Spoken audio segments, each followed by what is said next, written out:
Pep Guardiola came into the English Premier League. He was the uncrowned king. A lot of people were expecting him to, in his first season, deliver. But now things are not going according to plan. The script, I mean, none of us could have imagined that he would struggle.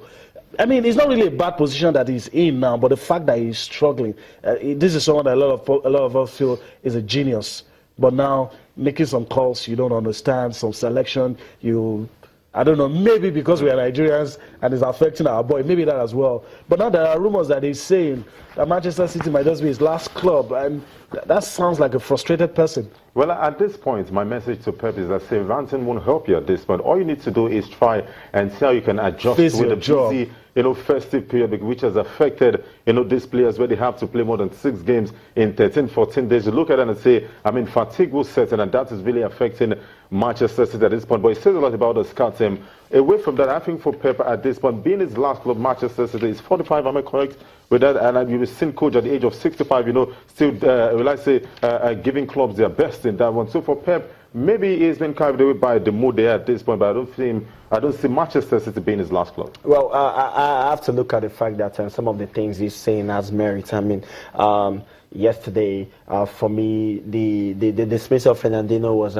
for me, it was a wrong call. Yeah, there was some sort of foul on Claudio Bravo that led to the Burnley goal. So certainly he has. I mean, he was smart enough not to get into trouble. Yeah, he chose his words carefully. That's the thing. That's something that he has to learn. It's called diplomacy. Knowing how to talk even when you need to hit the hammer on somebody's head. I mean, there are ways of saying it. I mean, you have to talk about the fact that the English referees have not particularly painted themselves in glory. I mean, look at the game between Manchester United and West Ham yesterday.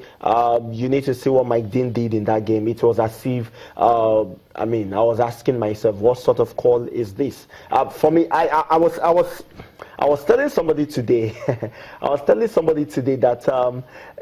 that with that kind of environment in England, if you give the Nigerian referee half of that environment, they probably do well. Okay. You've got good referees in Nigeria. Well, I think to disagree with you to an extent. You look at the referees in the Premier League, 20 of them. Mark Clattenburg, Mike Dean, and Oliver in 20 days have officiated more than 9 games. So you look at it, the pressure of the festive period. And I think the English Premier League, I think it's high time they bring in, feedback, some sort of technology to help these referees, because you look at them, see, it takes 2 minutes for a ref to make a decision, but we can sit back, relax, and watch replays more than 5 times in 2 minutes. Guys, usually I don't like to say what my opinion is. On this one, I'm going to say my opinion, and I feel all those things will kill the game. I know that there's the debate. There's a lot of debate about video refereeing, goal line.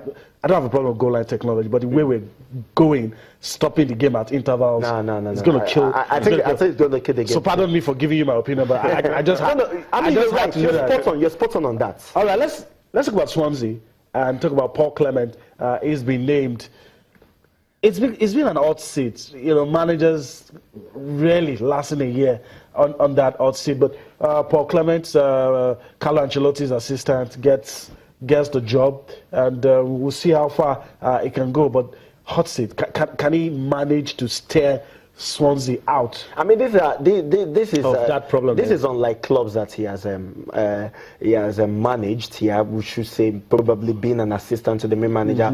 But Real Madrid won the Champions League at Real Madrid. Of course, in the Bundesliga with Bayern Munich, you get what I'm trying to say. Yeah. So it's an unusual situation. It's an unusual situation for him. I mean, going to Swansea, third coach in about 2 months, 2-3 months, third coach in about 3 months. I mean, that is very, very huge. He knows the job is cut out for him. I mean, it was pretty much like a surprise for me, because I was expecting, Ryan Giggs, probably Harry Regner probably come out of retirement and all that. But I mean, Paul Clement on this one, man for the job. Well, let's just see how it works. Let's see how it pans out. I don't think it's the man for the job, because I think Swansea City at this point are only relying on luck. If you're appointing the man that was sacked in his last job by Derby County. I mean, I think 10 months ago, you bring him to come save a team from relegation. It says about you that maybe you're not financially buoyant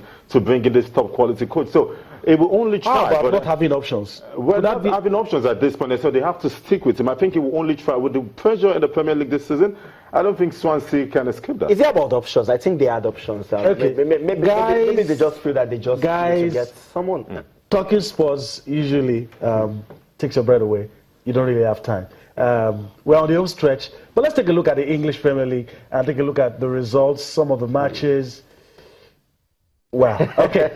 The results. A lot of people didn't expect this. I didn't expect to see this as well. But there you have it. Bournemouth, 2 goals up. I don't know if the games have ended, but 2 goals up against Arsenal. Crystal Palace, 1 goal down against Swansea. So Paul Clement has something to smile about. I think it's in the first half. So Stoke City and Watford is goalless as we speak. I mean, I don't know.